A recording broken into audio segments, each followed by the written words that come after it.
Tired of remembering due dates? You can schedule bill payments in QuickBooks to go out automatically, ensuring you never miss a payment and avoid late fees. Welcome back to Guide with Samuel. When you enter a bill from a vendor, plus new bill, before saving, look for the Schedule Payment option.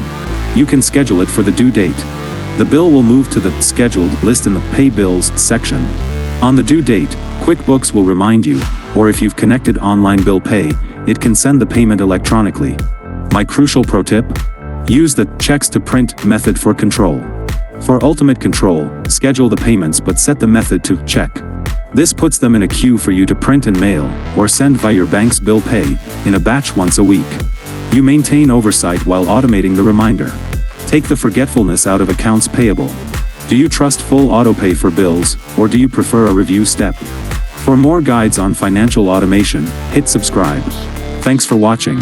I'm Samuel, and I'll see you next time.